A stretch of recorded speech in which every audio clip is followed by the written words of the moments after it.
నమస్తే welcome to S8 news ముందుగా headlines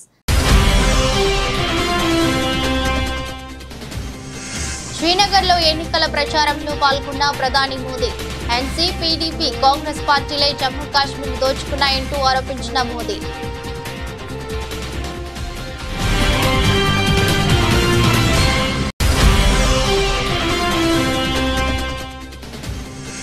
కామారెడ్డిలో చెప్పిన బీసీ డిక్లరేషన్ అమలు చేయాలి నవంబర్ 10 లోపు అమలు చేయకుంటే ఉద్యమిస్తామంటూ కాంగ్రెస్ పార్టీకి మాజీ మంత్రి KTR dead line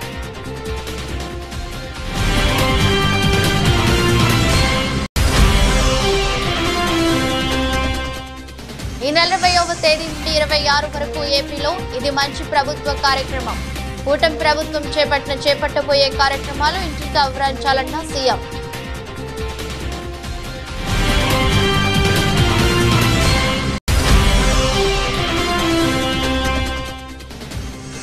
Hyderabad cricket association పై ఎంపీ చామల ఆగ్రహం హెచ్సీఏ కమిటీని ప్రక్షాళన చేయాలన్న ఎంపీ చామల కిరణ్ కుమార్ రెడ్డి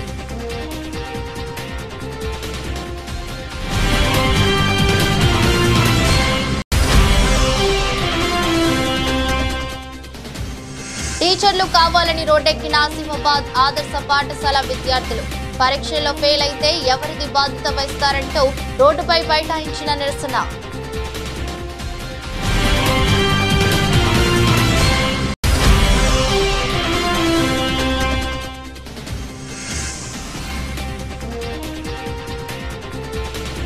ఫెడ్ రేట్ల తగ్గింపు వేళ భారీ లాభాలతో మొదలైన స్టాక్ మార్కెట్లు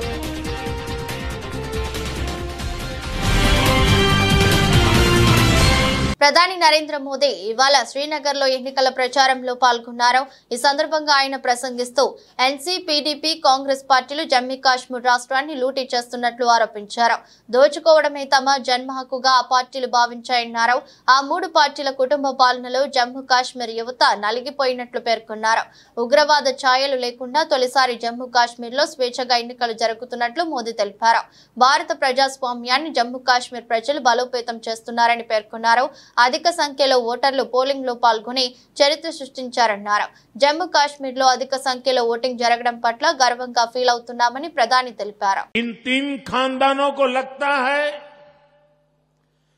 जैसे तैसे कुर्सी पर कब्जा जमाना और फिर आप सबको लूटना ये इनका पैदाइशी हक है जम्मू कश्मीर की आवाम को उनके जायज हक से महरूम रखना ही इनका सियासी एजेंडा रहा है इन्होंने जम्मू कश्मीर को सिर्फ तशद्दुद यानी डर और इंतशार यानी अराजकता ही दी है लेकिन अब जम्मू कश्मीर इन तीन खानदानों में के शिकंजे में रहने वाला नहीं अब यहां का हमारा नौजवान इनको चैलेंज कर रहा है जिन नौजवानों के इन्होंने आगे नहीं बढ़ने दिया वही नौजवान इनके खिलाफ मैदान में उतर आए हैं साथियों इन तीन खानदानों के राज में जम्मू कश्मीर के नौजवानों ने जो भोगा है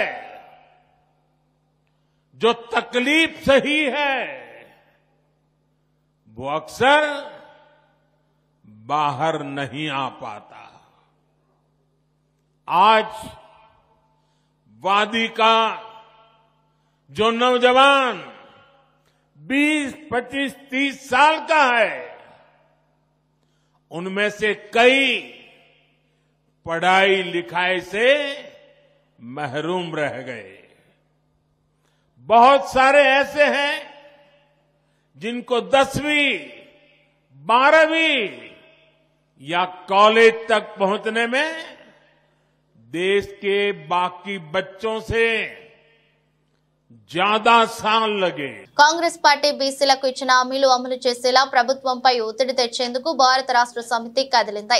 కామారెడ్డిలో బీసీ డిక్లరేషన్ ప్రకటించి వచ్చే నవంబర్ 10 నాటికి ఏడాది అవుతుంది. ఆలోగా బీసీలకు ఇచ్చిన హామీలు అమలు చేయాలని, లేకుంటే ప్రత్యక్ష కార్యాచరణ దిగుతామని ప్రకటించింది. సమగ్ర కులగణనను వెంటనే చేపట్టాలని, స్థానిక సంస్థల ఎన్నికల్లో బీసీలకు హామీ ఇచ్చిన విధంగా 42% రిజర్వేషన్ అమలు చేయాలని బీఆర్ఎస్ వర్కింగ్ ప్రెసిడెంట్ కె తారక రామారావు డిమాండ్ చేశారు. ప్రభుత్వానికి చిత్తశుద్ధి ఉంటే సమగ్ర కులగణన పెద్ద కష్టమేమీ కాదని, గతంలో కేసీఆర్ సమగ్ర కుటుంబ సర్వే ఒకే రోజులో చేశారని ఆయన గుర్తు చేశారు. వచ్చే బడ్జెట్ లో బీసీలకు 25-30 వేల కోట్లు కేటాయించాలని డిమాండ్ చేశారు. బుధవారం తెలంగాణ భవన్ లో బీసీ నేతలతో కేటీఆర్ సమావేశమయ్యారు. నవంబర్ 10, 2023 నాడు కామారెడ్డి పట్టణంలో బీసీ డిక్లరేషన్ పేరిట బలహీన వర్గాలను మోసం చేసిన వైనం గురించి చాలా విస్తృతంగా ఈరోజు చర్చించడం జరిగింది. దాదాపుగా 20-25 మంది తమ తమ అభిప్రాయాలను పూర్తి స్థాయిలో మరి వివరంగా చెప్పడం కూడా జరిగింది. ప్రధానంగా ఈరోజు ఈ సమావేశంలో అనుకున్నది ఏంటి అంటే, భారత రాష్ట్ర సమితి తరపున పెద్దలు తెలంగాణ తొలి ముఖ్యమంత్రి కేసీఆర్ గారి ఆదేశం మేరకు మేము కాంగ్రెస్ ప్రభుత్వాన్ని డిమాండ్ చేస్తూ ఉన్నాం. మీరు ఖచ్చితంగా కామారెడ్డిలో ఇచ్చిన బీసీ డిక్లరేషన్లోని ప్రతి హామీని అమలు చేసేదాకా తప్పకుండా ప్రధాన ప్రతిపక్షంగా మీ వెంటబడతాం. రాష్ట్రంలోని బలహీన వర్గాల పక్షాన మిమ్మల్ని అడుగడుగున నిలదీస్తూనే ఉంటామనే మాట నేను విజ్ఞప్తి చేస్తూ ఉన్నా. ఇందులో ప్రధానమైనది ఇవాళ రాజ్యాధికారంలో ముఖ్యంగా స్థానిక సంస్థల్లో వాటా పెంచుతామని చెప్పిన మాట, 42% రిజర్వేషన్లు అమలు చేస్తామనే మాట ఏదైతే కాంగ్రెస్ పార్టీ చెప్పిందో, కాంగ్రెస్ పార్టీని మేము ఈరోజు డిమాండ్ చేసేది ఏమంటే, సమగ్ర కులగణన, కేంద్రంలోనూ రాష్ట్రంలోనూ కూటమి ప్రభుత్వం ఏర్పడి 100 రోజులు కావస్తుంది. ఈ 100 రోజుల్లో పాలనా పరంగా 1000 అడుగులు ముందుకు వేశామని సీఎం చంద్రబాబు నాయుడు అన్నారు. ఈ నెల 20వ తేదీ నుండి 26 వరకు ఇది మంచి ప్రభుత్వం కార్యక్రమం ద్వారా ఎన్డీఏ ప్రభుత్వం చేపట్టిన అభివృద్ధి సంక్షేమ కార్యక్రమాలు, భవిష్యత్తులో చేపట్టబోయే వాటిని ప్రజాప్రతినిధులు ఇంటింటికి తిరిగి ప్రజలకు వివరించాలని ముఖ్యమంత్రి సూచించారు. ప్రజల కోసం నిరంతరం పనిచేస్తే పాలన ఎలా ఉంటుందో ఈ 100 రోజులు ఒక ఉదాహరణని పేర్కొన్నారు. ప్రజాప్రతినిధులంతా నెలకు 10 రోజుల పాటు ప్రజల్లో ఉండాలని టీడీపీ అధినేత ఆదేశించారు. మంగళగిరిలోని సీకే కన్వెన్షన్ లో టీడీపీ, జనసేన, బీజేపీ ఎమ్మెల్యేలు, ఎంపీలు, ఎమ్మెల్సీలతో ఉప ముఖ్యమంత్రి పవన్ కళ్యాణ్, బీజేపీ రాష్ట్ర అధ్యక్షురాలు రాజమండ్రి ఎంపీ పురంధేశ్వరితో కలిసి సమావేశమయ్యారు. ఈ సందర్భంగా ఇది మంచి ప్రభుత్వం అనే పోస్టర్ను ఆవిష్కరించారు. అనంతరం కూటమి ప్రజాప్రతినిధులను ఉద్దేశించి చంద్రబాబు ప్రసంగించారు. మరొక కార్యక్రమానికి ఏదైతే గ్యాస్ ఇస్తానో, ఉచిత గ్యాస్ ఇస్తాన్నామో, దీపావళికి శ్రీకారం చుడుతున్నాం. మొదటి గ్యాస్ కనెక్షన్ ఆ రోజు ఇస్తాం, దానికి కూడా శ్రీకారం చుడతాం. మిగిలిన మనం చెప్పినట్టు సంక్షేమ కార్యక్రమాలన్నీ కూడా 1 by 1 చేసుకుంటూ, ఇంకో పక్క అభివృద్ధి కార్యక్రమాలను కూడా స్ట్రీమ్ లైన్ చేసి ఘాట్లో పెట్టే పరిస్థితి వస్తుంది. ఇవన్నీ చేస్తాం. విద్వేష రాజకీయాల్లో బీజేపీ, బీఆర్ఎస్ ఒకటే అని మంత్రి సీతక్క అన్నారు. ఈ విషయమై మంత్రి మాట్లాడుతూ, బీజేపీ రాహుల్ గాంధీని టార్గెట్ చేస్తే బీఆర్ఎస్ రాజీవ్ గాంధీ విగ్రహాన్ని టార్గెట్ చేస్తుందని మండిపడ్డారు. బీఆర్ఎస్ తెలంగాణ తల్లి విగ్రహంలో తెలంగాణ బిడ్డ రూపం లేదని, కేసీఆర్ బిడ్డ రూపమే ఉందని సీతక్క ఎద్దేవా చేశారు. తెలంగాణ సగటు మహిళకు ప్రతి రూపంగా ఉండేలా తెలంగాణ తల్లి విగ్రహాన్ని రూపొందించి సచివాలయంలో ప్రతిష్ఠిస్తామని మంత్రి స్పష్టం చేశారు. బీజేపీ పుట్టుకనే విధ్వంసకరమైనటువంటి ఆలోచనతో పుట్టినటువంటి పార్టీ. ఆ రోజు ఆనాడు బ్రిటిష్ సంఖ్యలను తెంచడం కోసం మా నాయకులు గాంధీ గారు, నెహ్రూ గారు, సర్దార్ వల్లభాయ్ పటేల్ గారు ఇట్లాంటి ఎంతో మంది మహనీయులు పోరాడుతుంటే వీళ్ళ వారసుడు, వీళ్ళ ఆర్ఎస్ఎస్ నాయకుడు సవర్కర్ బ్రిటిష్ వాళ్ళతోటి కుమ్మక్కైనటువంటి నాయకుడు. ఈ రోజు దేశానికి స్వతంత్రం తెచ్చినటువంటి గాంధీ గారిని చంపినటువంటి పార్టీ వారసత్వం ఎవరిదంటే గాడ్సేలో వారసత్వం ఉన్నటువంటి పార్టీ బీజేపీ పార్టీ, గాంధీ వారసత్వం ఉన్నటువంటి పార్టీ కాంగ్రెస్ పార్టీ. అందుకనే ఈ దేశము, ఈ రాష్ట్రము, ఈ ప్రజల ఎవరు ఈ దేశం కోసం జైళ్లలో మగ్గిండ్రు, ఎవరు ఈ దేశం కోసం త్యాగాలు చేసిరు, స్వేచ్ఛ కోసం పోరాటం చేసిరు. ఆ స్వేచ్ఛను అడ్డుకోవడం కోసం ఆనాడు బ్రిటిషర్లతోటి కలిసిపోయినటువంటి పార్టీ గాడ్సేల పార్టీ, గాంధీని చంపినటువంటి పార్టీ బీజేపీ పార్టీ. వాళ్ళ నాయకులు ఇవాళ తన్వీర్ సింగ్ ఎమ్మెల్యే, మాజీ ఎమ్మెల్యే, అదే విధంగా సంజయ్ సింగ్ గైక్వాడ్. అత్యంత దురదృష్టకరంగా రాహుల్ గాంధీ గారు పేదల కోసం పోరాడుతున్న నాయకుడు. కులగణన వైఎస్ జగన్ తన హయాంలో ప్రజారోగ్యంపై ఎక్కువ దృష్టి పెట్టారని మాజీ మంత్రి విడతల రజని చెప్పారు. గతంలో వైఎస్ఆర్సీపీ ప్రభుత్వం శ్రీకారం చుట్టిన 17 మెడికల్ కాలేజీల ఏర్పాటు బాధ్యత కూటమి ప్రభుత్వానిదేనన్నారు. ఈ విషయమై రజని మీడియాతో మాట్లాడారు. మెడికల్ కాలేజీల బాధ్యత కూటమి ప్రభుత్వంపై ఉంది. మెడికల్ కాలేజీలపై ప్రభుత్వానికి క్లారిటీ లేదు. రాష్ట్రం విడిపోయిన తర్వాత సూపర్ స్పెషాలిటీ ఆసుపత్రులన్నీ హైదరాబాద్ లోనే ఉండిపోయాయి. దీంతో సూపర్ స్పెషాలిటీ ఆసుపత్రులు ఏపీలోనూ ఉండాలని ఆలోచనలో వైఎస్ జగన్ 17 మెడికల్ కాలేజీల ఏర్పాటుకు శ్రీకారం చుట్టారు. 2వ దశలో ప్రారంభించాల్సిన 5 మెడికల్ కాలేజీల పరిస్థితి ఏంటి అని విడతల రజని ప్రశ్నించారు. ఒక మెడికల్ కాలేజ్ తేవాలంటేనే ఎంత కష్టమో, 100 ఏళ్లకే 11 మెడికల్ కాలేజ్ మనకు ఉన్నటువంటి చరిత్ర మనకు ఉంటే, మరి 5 సంవత్సరాల కాలంలో 17 గవర్నమెంట్ మెడికల్ కాలేజ్ తీసుకురావాలనేటువంటి ఒక గొప్ప సంకల్పం జగన్మోహన్ రెడ్డి గారు చేస్తే, దాంట్లో 5 సంవత్సరాల్లో 5 మెడికల్ కాలేజ్ తీసుకొచ్చి ఈ సంవత్సరం 5 అందుబాటులోకి రావాల్సినటువంటి పరిస్థితి ఉండగా, వచ్చే సంవత్సరానికి 7 కాలేజీలు మళ్ళీ అందుబాటులోకి రావాల్సినటువంటి పరిస్థితి ఉండగా, మరి వచ్చినటువంటి ఒక కాలేజ్కి వద్దు అని చెప్పి మీరు రిటర్న్లో లెటర్ రాశారంటే దీన్ని ఏమనుకోవాలి? అంటే స్పష్టంగా అర్థమవుతా ఉంది. అంటే పులివెందుల మీద మీకున్నటువంటి ద్వేషభావం, మీకున్నటువంటి రాజకీయ కక్షలతో పులివెందుల మెడికల్ కాలేజ్కి అనుమతులు వస్తే కొన్ని సీట్లకి వద్దని మీరు లెటర్ రాశారంటే ఇది మనకు స్పష్టంగా అర్థమవుతా ఉంది. ఇలానే మనం మొత్తం మీద కూడా చూసినట్టయితే మనకు స్పష్టంగా మొదటి నుంచి కూడా అర్థమవుతా ఉంది. ఏమని? ఈ మెడికల్ కాలేజ్ తీసుకురావాలి, ఈ రాష్ట్రంలో టెరిషరీ కేర్ స్ట్రెంథన్ చేయాలి అనేటువంటి ఆలోచన జగన్మోహన్ రెడ్డి గారు చేశారు. ఈ ఆలోచనని బాధ్యతగా మనం బాధ్యతగా అడుగులు వేసి మనం 5 కాలేజీలు తెచ్చాము, ఇంకా 5 రావాల్సినవి ఉన్నాయి. దీని మీద ఇప్పుడు కూటమి ప్రభుత్వము వాళ్ళు బాధ్యత తీసుకొని దీన్ని ఓన్ చేసుకొని ఈ రాష్ట్రంలో ఉన్నటువంటి ఎంతోమంది మెడికల్ ఎడ్యుకేషన్ చదవాలనుకున్నటువంటి విద్యార్థుల యొక్క ఆలోచనని, విద్యార్థుల యొక్క ఆశయాల్ని ఈరోజు కేవలం జగన్మోహన్ రెడ్డి గారికే ఇవన్నీ మనం అమలు చేస్తే పేరు వస్తుందనే దానికోసము ఈరోజు వాళ్ళ ఆశయాలను బలి చేస్తూ ఈ కూటమి ప్రభుత్వం అడుగులు ముందుకు వేస్తుందని తెలియజేస్తున్నాను. మల్కాజ్గిరి ఎంపీ ఈటల రాజేందర్ జనగామలో బీజేపీ సభ్యత్వ నమోదు కార్యక్రమాన్ని చేపట్టారు. పార్టీ సభ్యత్వ నమోదు కార్యక్రమంలో భాగంగా జనగామ పట్టణ కేంద్రంలో రహదారి వెంట దుకాణదారులతో ఆప్యాయతగా పలకరించిన ఆయన సభ్యత్వాలను నమోదు చేయించారు. పార్టీ శ్రేణులు సభ్యత్వ నమోదు కార్యక్రమంలో పాల్గొని అత్యధిక సభ్యత్వాలను నమోదు చేయించి రికార్డు నెలకొల్పాలని, దేశంలోనే అతిపెద్ద పార్టీ బీజేపీ అని వ్యాఖ్యానించిన ఈటల రాజేందర్ ప్రజా సంక్షేమం కోసం పాటుపడే పార్టీ బీజేపీ అన్నారు. లోక్సభ ప్రతిపక్ష నాయకుడు రాహుల్ గాంధీపై ఈగ వాలిన ఊరుకోమని టీపీసీసీ అధ్యక్షుడు బొమ్మ మహేష్ కుమార్ గౌడ్ హెచ్చరించారు. హుజూరాబాద్ కాంగ్రెస్ పార్టీ కార్యాలయంలో ఏర్పాటు చేసిన విలేకరుల సమావేశంలో మాట్లాడారు. బీజేపీ పార్లమెంట్ సభ్యులు రాహుల్ గాంధీని తీవ్రవాదిగా చిత్రీకరిస్తూ మాట్లాడటాన్ని తీవ్రంగా ఖండించారు.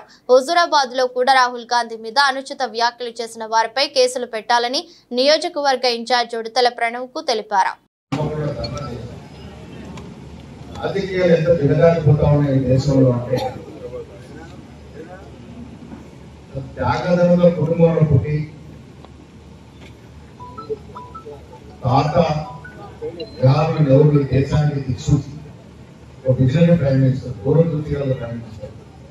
ముందు సూర్యుడు కూడా తయారు కానటువంటి భారతదేశం రాకెట్లు తయారు చేసుకుంటుందంటే ఆనాడు నెహ్రూ గారు చేసినటువంటి బౌద్ధులకు పాటలు, ఆయన కూతురు ఇందిరాగాంధీ దేశాన్ని అఖండంగా ఉంచాలి, ఒకటిగా ఉంచాలి, సమైక్యంగా ఉంచాలని ఆర్దేశాలు తప్పిస్తూ ఆతంకవాదుల చేతుల్లో మన తండ్రి గారు రాజీవ్ గాంధీ గారు భారతరత్న, ఆయన కూడా దేశాన్ని అఖండంగా ఉంచాలి, ఒకటిగా ఉంచాలని తప్పిస్తూ ఆతంకవాదంలో ఇంతమంది త్యాగాలు చేసిన కుటుంబంతో వచ్చినటువంటి మహానాయకుడు రాహుల్ గాంధీ గారు.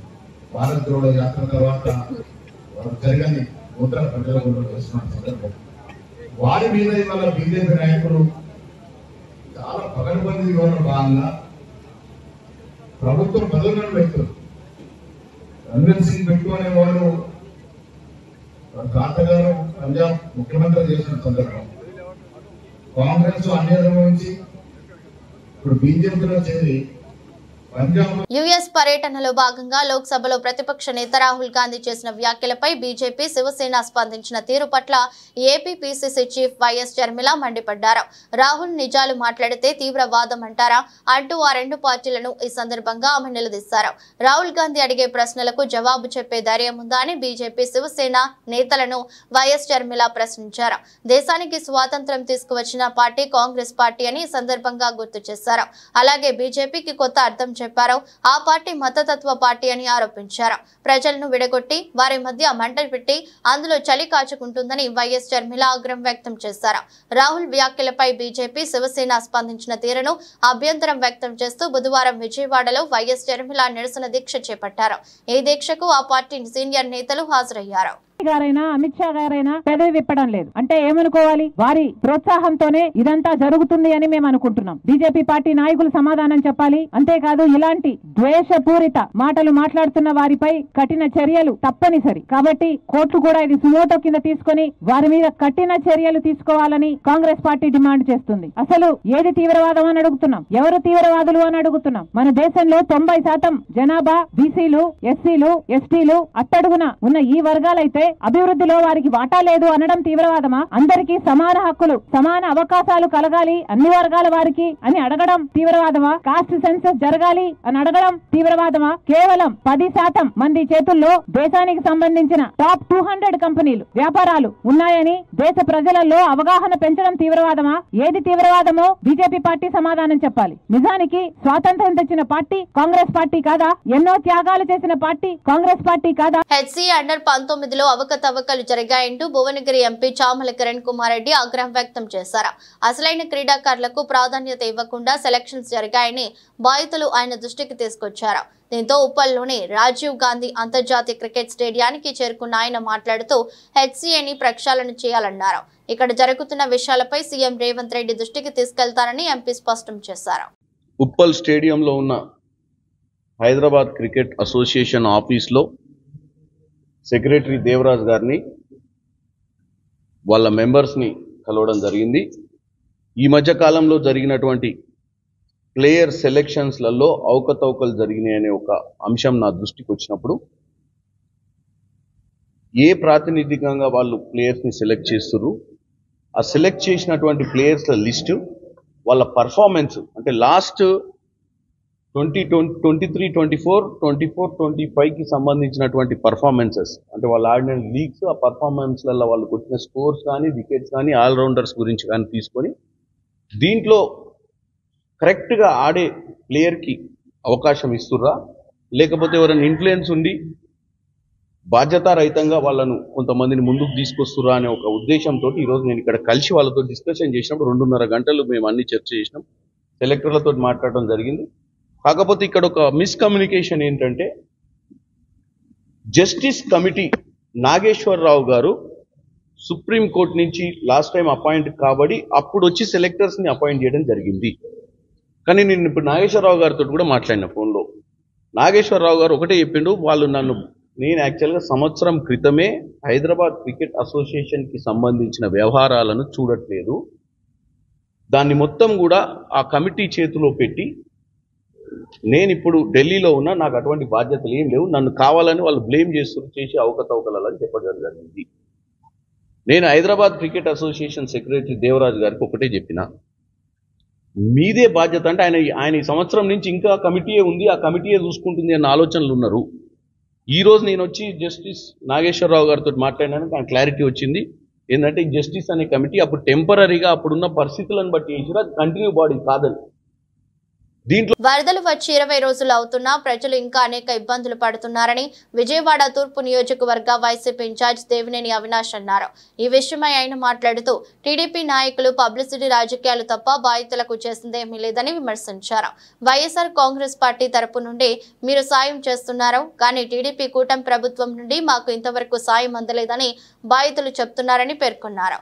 బాధిత కుటుంబాలకు 50,000 ఇవ్వాలని వైఎస్ఆర్ కాంగ్రెస్ పార్టీ తరపున ప్రభుత్వాన్ని డిమాండ్ చేశారు. ప్రభుత్వం వచ్చి 100 రోజులు అవుతున్నా సిగ్గు లేకుండా తమ నాయకుడి మీద, తమ పార్టీ మీద నిందలు వేయడం తప్ప మీరు ప్రజలకు చేసిందేమైనా ఉందా అని ప్రశ్నించారు. ఎవరైతే నివసిస్తున్న ప్రజానికం ఉన్నారో ఆ ప్రాంతంలో ఎటువంటి కార్యక్రమాలు గారు చేయకుండా ప్రజానికాన్ని పట్టించుకోకుండా ఈరోజు ప్రభుత్వం వ్యవహరిస్తామని చెప్పి సందర్భంగా చెప్పుతున్నాం. ఎందుకంటే గౌరవనీయులు పెద్దలు వైఎస్ జగన్మోహన్ రెడ్డి గారి ఒక నాయకత్వంలో వైఎస్ఆర్ కాంగ్రెస్ పార్టీ తరఫున దాదాపుగా 1,10,00,000 రూపాయలు ఈరోజు ప్రజానికానికి నిత్యావసర సరుకులు కానివ్వండి, పాల ప్యాకెట్లు కానివ్వండి, వాటర్ బాటిల్స్ కానివ్వండి అందిస్తాం జరుగుతుంది. ఇంటింటికి మేము వెళ్ళి ఆ సరుకులు అందజేస్తుంటే వరద ప్రాంతంలో నివసిస్తున్న ప్రజానికం ఒకటే మాట అంటున్నారు. ఈరోజు మాకు వైఎస్ఆర్ కాంగ్రెస్ పార్టీ జగన్మోహన్ రెడ్డి గారు ఒక నాయకత్వంలో మాకు ఈరోజు సహాయ కార్యక్రమాలు ఇలాంటి వస్తువులు కానివ్వండి, పాల ప్యాకెట్లు కానివ్వండి, వాటర్ బాటిల్స్ కానివ్వండి, నిత్యావసర వస్తువులు మాకు అందినాయి. ప్రభుత్వం నుంచి మాకు ఎటువంటి కార్యక్రమం గారా ఈ రోజు గారా రాలేదు అని చెప్పని ఈరోజు ప్రజలు అనేక ఇబ్బందులు విజయవాడ నగరంలో ప్రజానికం ఇబ్బంది పడుతున్నారు. దాదాపుగా వాళ్ళ జీవితాంతం గారా కష్టపడి డబ్బులన్నీ గారా కూరగట్టుకుని ఫ్రిడ్జ్ అనో, ఏసీ అనో, సోఫా అనో, మంచం అనో, మ్యాట్రెస్ అనో, టీవీ అనో చెప్పని అన్ని గారు కొనుక్కుంటే అవన్నీ గారు వరదల వల్ల మొత్తం అన్ని గారు డ్యామేజ్ అయిపోవటం జరుగుతుంది. ఈరోజు ప్రభుత్వం కనుక చూసుకుంటే ఏదో 25,000 ఇస్తాం, 10,000 ఇస్తాం అని చెప్పని ఈరోజు ప్రజానికం వాళ్ళ కష్టాలు తెలుసుకోకుండా ఈరోజు కింద లెవెల్లో ప్రజానికం ఎన్ని ఇబ్బందులు పడుతున్నారు, వాళ్ళకు కావాల్సిన మౌలిక వసతులు ఏంటి, వాళ్ళకు కావాల్సిన వస్తువులు ఏంటి, మళ్ళీ వాళ్ళ జీవన విధానం ఎలా బాగుపరచాలని చెప్పిన ఒక ఆలోచన లేకుండా ఈరోజు కేవలం ఏదో 25,000 ఇద్దామా, 10,000 ఇద్దామా అని చెప్పని ఈరోజు ప్రభుత్వం ఒక నిర్లక్ష్య వైఖరితో ఈరోజు ప్రభుత్వం వ్యవహరిస్తామని చెప్పి సందర్భంగా చెప్తున్నాను. వలిగొండ మండలంలోని ప్రాథమిక ఆరోగ్య కేంద్రాన్ని ఎమ్మెల్యే కుంభం అనిల్ కుమార్ రెడ్డి ఆకస్మికంగా తనిఖీ చేశారు. ప్రాథమిక ఆరోగ్య కేంద్రానికి సంబంధించిన ఖాళీ స్థలం కబ్జాకి గురి కాకుండా చర్యలు చేపట్టాలని అధికారులు ఆదేశాలు జారీ చేశారు. త్వరలోనే 30 పడకల ఆసుపత్రిగా ప్రాథమిక ఆరోగ్య కేంద్రాన్ని అభివృద్ధి చేస్తానని ఎమ్మెల్యే హామీ ఇచ్చారు. డిప్యూటీ సీఎం ఆరోగ్య శాఖ మంత్రి దామోదర్ రాజనరసింహ చేతుల మీదుగా దీన్ని ప్రారంభించడం జరుగుతుందని అన్నారు. వలిగొండ పట్టణంలోని స్థానిక సమస్యలను స్థానిక నాయకులతో కలిసి పర్యటించడం జరిగింది. స్థానికంగా ఉండే సమస్యలను తన దృష్టికి తీసుకురావడం జరిగిందని, అన్ని సమస్యలను తీర్చడం జరుగుతుందని, దసరాలోపు వలిగొండ పట్టణాన్ని ఆదర్శ పట్టణంగా తీర్చిదిద్దుతానని ఎమ్మెల్యే కుంభం అనిల్ కుమార్ రెడ్డి హామీ ఇచ్చారు. ఊరి సమస్యల మీద ఉదయం 7 గంటలకు మొదలుపెట్టి ఇప్పటిదాకా ఊరంతా వెళ్ళినాం. దాదాపు 10 అవుతుంది. 10 వార్డులు ఎంటర్ అయ్యాం. ఊరంతా తిరగాలనుకున్నాం. 14 వార్డులు కానీ 3 వార్డులు అయినాయి. మండల కేంద్రం ఎక్కువ జనాభా ఉంది. దాదాపు 14,000-15,000 జనాభా ఉంటుంది ఇక్కడ. మండల వాసులు కూడా గ్రామాలలో కూడా ఇక్కడ ఉంటారు. ఇక్కడ సంబంధించిన వసతులు దసరా దీపావళి పండుగలు వస్తున్నాయి. ఇది వలిగొండనే కాక అన్ని గ్రామాలలో అంతటా ఆల్ మున్సిపాలిటీస్లో కూడా ఉంటుంది. ఈ యొక్క మార్నింగ్ వాక్ కానీ ఉదయం జరిగే కార్యక్రమాన్ని ఈరోజు వలిగొండలో మొదలు పెట్టినాం. ఎందుకంటే అంతకుముందు వరుస ఎన్నికలు, ఎంపీ ఎన్నికలతో 3 నెలలు పోయింది. అంతకుముందు అసెంబ్లీ ఎన్నికలు, ప్రజాపాలన, అసెంబ్లీ ఇవన్నీ అయింది. సో శాంక్షన్లు తీసుకొచ్చే కార్యక్రమంలో కూడా, నిధులు తెచ్చే కార్యక్రమంలో కూడా టైం చాలా ఇచ్చింది. ఓకే, సో అది ఇంపార్టెంట్. ఎందుకంటే నిధులు లేకుండా ఒకటి తిరుగుతూ కూడా చేసేది హెచ్ఎండిఏ ఫండ్స్ కానీ ఇతర రోడ్స్ కానీ బ్రిడ్జెస్ కానీ వాటి మీద చాలా శాంక్షన్స్ తీసుకొస్తాం. కనీసం 100 కోట్ల నిధులు వివిధ రూపాలలో మనం భువనగిరి నియోజకవర్గానికి ఈ సంవత్సరంలో ఫౌండేషన్ లేవుతున్నాం మినిమం. ఇవన్నీ కూడా తర్వాత చెప్తాం. ఓకే, సరే ఈరోజు ఏంటంటే గ్రామాలలో ఉన్న వసతులు, గ్రామాలల్లో ఇప్పుడు ఫర్ ఎగ్జాంపుల్ ఓ దగ్గర మంచినీళ్ళు వస్తుంది, ఓ పైప్ లైన్ లేదు. ఓ దగ్గర మేము ఇప్పుడు శ్రీరామ్ నగర్ చూసినాం, మున్సిపల్ ఆడ పైప్ లైన్ లేదు. ఆర్డబ్ల్యూఎస్ ఇంజనీర్ కూడా వచ్చాడు. రాష్ట్రంలో అధికారంలోకి వచ్చినప్పటి నుంచి ప్రతి చిన్న విషయాన్ని ప్రతిపక్షాల నేతలను ముందస్తుగా అరెస్టు చేయడం పరిపాటిగా మారింది. తాజాగా వరంగల్ జిల్లా నర్సంపేటలో పొంగులేటి శ్రీనివాస్ రెడ్డి, దామోదర్ రాజ నరసింహ పర్యటించి జిల్లా జనరల్ హాస్పిటల్, ప్రభుత్వ మెడికల్ కళాశాలను ప్రారంభించనున్నారు. కాగా మంత్రులను అడ్డుకుంటారనే నెపంతో మాజీ ఎమ్మెల్యే పెద్ది సుదర్శన్ రెడ్డిని పోలీసులు హౌస్ అరెస్ట్ చేశారు. కాగా తెలంగాణ ఉద్యమ నాయకుడు, నర్సంపేట నియోజకవర్గ అభివృద్ధికి ఎంతో పాటుపడిన సుదర్శన్ రెడ్డిని అరెస్టు చేయడం అన్యాయమని బీఆర్ఎస్ శ్రేణులు ఆగ్రహం వ్యక్తం చేశాయి. ఇలాంటి అరెస్టులతో ప్రశ్నించే గొంతులను అడ్డుకోలేరన్నారు. అందరినీ కలుపుకొని చేపట్టాల్సిన అభివృద్ధి పనులను ఇలా దొంగచాటుగా చేయడం ఏంటని ప్రశ్నించారు. విద్యాశాఖ మంత్రి లేక గురుకులాలు, పాఠశాలల్లో అనేక సమస్యలతో విద్యార్థులు ఇబ్బందులు పడుతున్నారు. సమస్యల పరిష్కారం కోసం రోడ్డెక్కుతున్నారు. తాజాగా ఆసిఫాబాద్ జిల్లా కేంద్రంలోని తెలంగాణ ఆదర్శ పాఠశాల విద్యార్థులు ధర్నా చేపట్టారు. టీచర్లు లేక తాము విద్యాపరంగా నష్టపోతున్నామని ఆవేదన వ్యక్తం చేశారు. ఇటీవల జరిగిన ఉపాధ్యాయుల బదిలీలో ఆసిఫాబాద్ ఆదర్శ పాఠశాల నుండి 17 మంది ఉపాధ్యాయులు బదిలీపై వెళ్లగా వారి స్థానంలో కేవలం 2 ఉపాధ్యాయులు మాత్రమే రావడంతో పాఠాలు చెప్పే వారు లేక ఇబ్బంది పడుతున్నారు. దీంతో గురువారం విద్యార్థులు భారీ సంఖ్యలో ర్యాలీగా బయలుదేరి రహదారిపై కూర్చొని ధర్నా చేపట్టారు. వారం రోజుల నుంచి ఉపాధ్యాయులు లేక తరగతులు నిర్వహించడం లేదని 10వ తరగతి విద్యార్థులు ఆందోళన వ్యక్తం చేశారు. పరీక్షలు కూడా వస్తున్న తరుణంలో తమకు పాఠాలు చెప్పనిదే పరీక్షల్లో ఏమి రాయాలని తమ గోడును వెళ్లబోసుకున్నారు. సంబంధిత అధికారులు ఈ విషయంపై చొరవ తీసుకుని తమ భవిష్యత్తులో అంధకారంలో నెట్టకుండా త్వరగా ఉపాధ్యాయులు వచ్చేలా చేసి తమకు న్యాయం చేయాలన్నారు. దాదాపు 2 గంటల పాటు రోడ్డుపై కూర్చొని ధర్నా చేపట్టడంతో భారీగా ట్రాఫిక్ జామ్ అయింది. చదువుతున్నా మా కాలేజ్ నుంచి 70 మెంబర్స్ టీచర్స్ వెళ్ళారు, కానీ వచ్చింది 2 మెంబర్స్. మా భవిష్యత్తుకి బాధ్యులు ఎవరు? మేము ఫెయిల్ అయితే ఎవరు రెస్పాన్సిబిలిటీ? ఎవరు రెస్పాన్సిబిలిటీ? మా భవిష్యత్తుకి అసలు ఏము వచ్చింది మాత్రం ఇద్దరు టీచర్సే. మాకు క్లాసెస్ కూడా జరుగుతలేవు. ఇప్పటికీ మేము 3 days వెయిట్ చేసినాం. మేము ఫెయిల్ అయితే ఎట్లా? ఎవరు బాధ్యులు? ఎస్ఎస్పీ జైస్వాల్ హాఫ్ సెంచరీతో ఆకట్టుకున్నాడు. ఒకవైపు టాప్ ఆర్డర్ బ్యాటర్లు నిష్క్రమిస్తున్నా అతను మాత్రం క్రీజులో నిలదొక్కున్నాడు. చెన్నైలో బంగ్లాదేశ్ తో జరుగుతున్న తొలి టెస్టులో జైస్వాల్ హాఫ్ సెంచరీ నమోదు చేశాడు. 98 బంతుల్లో 8 4ల సాయంతో జైస్వాల్ అర్ధ సెంచరీ పూర్తి చేశాడు. భోజన విరామ సమయం తర్వాత జైస్వాల్ తన ఖాతాలో హాఫ్ సెంచరీ వేసుకున్నాడు. టెస్టుల్లో అతనికి ఇది 5వ హాఫ్ సెంచరీ. లంచ్ కు ముందు 3 వికెట్లు కోల్పోయి 88 రన్స్ చేసిన భారత్ ఆ తర్వాత కీలకమైన పంత్ వికెట్ ను కోల్పోయింది. పంత్ 39 రన్స్ స్కోర్ చేసి అవుట్ అయ్యాడు. బంగ్లా బౌలర్ హసన్ మహమూద్ 4 వికెట్లు తీసుకున్నాడు. ప్రస్తుతం 36 ఓవర్లలో ఇండియా 4 వికెట్ల నష్టానికి 132 రన్స్ చేసింది. జైస్వాల్ 50, రాహుల్ 10 రన్స్ తో క్రీజ్ లో ఉన్నారు. దేశీయ స్టాక్ మార్కెట్లు గురువారం భారీ లాభాలతో ప్రారంభమయ్యాయి. మార్కెట్ ప్రారంభమైన వెంటనే Sensex, Nifty, bank Nifty record స్థాయికి చేరుకున్నాయి. ఈ క్రమంలో ఎన్ఎస్ఈ నిఫ్టీ 50.47% లాభంతో 25,500 వద్ద మొదలు కాగా బీఎస్సీ సెన్సెక్స్ 0.51% లాభంతో 83,369.78 వద్ద ప్రారంభమైంది. బ్యాంక్ నిఫ్టీ 53,100 దాటింది. మిడ్ క్యాప్ ఐటీ షేర్లలో మంచి వృద్ధి నమోదైంది. ఫైనాన్షియల్ స్టాక్స్ కూడా బలంగా ఉన్నాయి. అమెరికాలో బుధవారం ఫెడరల్ రిజర్వ్ బ్యాంక్ వడ్డీ రేట్లను గణనీయంగా తగ్గించాలని నిర్ణయించింది. ఈ క్రమంలో యుఎస్ఎఫ్ఈడి వడ్డీ రేట్లను 0.50% అంటే 50 బేసిస్ పాయింట్లు తగ్గించింది. దీంతో ఆర్థిక వ్యవస్థలో మాంద్యం భయం లేదని తెలిపింది. ఆ తర్వాత అమెరికన్ మార్కెట్లలో కొత్త లైఫ్ హై కనిపించింది. ఈ ప్రభావం భారత స్టాక్ మార్కెట్లపై కనిపిస్తోంది. ఈ నేపథ్యంలో ప్రస్తుతం నిఫ్టీ 50లో NTPC, LTI, Mindtree, Axis bank, Bajaj auto, Titan top గెయినర్లుగా ఉన్నాయి. వార్తలు ముగించే ముందు మరోసారి హెడ్లైన్స్. శ్రీనగర్లో ఎన్నికల ప్రచారంలో పాల్గొన్న ప్రధాని మోదీ. ఎన్సీ, పీడీపీ, కాంగ్రెస్ పార్టీలే జమ్మూ కాశ్మీర్ దోచుకున్నాయంటూ ఆరోపించిన మోదీ.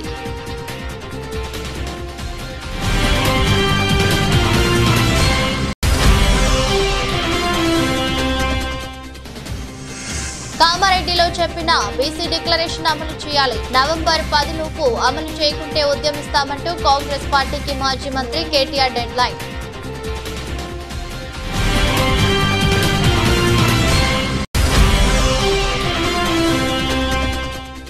ఈ నెల 20వ తేదీ నుండి 26 వరకు ఏపీలో ఇది మంచి ప్రభుత్వ కార్యక్రమం. కూటమి ప్రభుత్వం చేపట్టబోయే కార్యక్రమాలు ఇంటికి వివరించాలన్న సీఎం.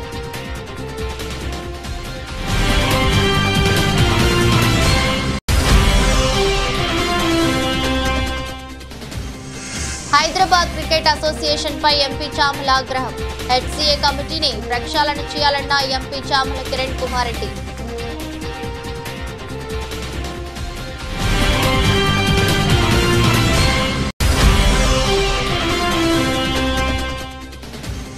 టీచర్లు కావాలని రోడ్డెక్కిన ఆసిఫాబాద్ ఆదర్శ పాఠశాల విద్యార్థులు.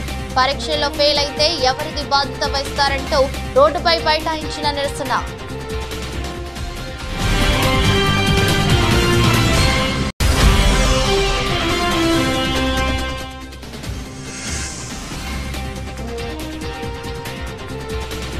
ఫెడ్ రేట్ల తగ్గింపు వేళ భారీ లాభాలతో మొదలైన స్టాక్ మార్కెట్లు.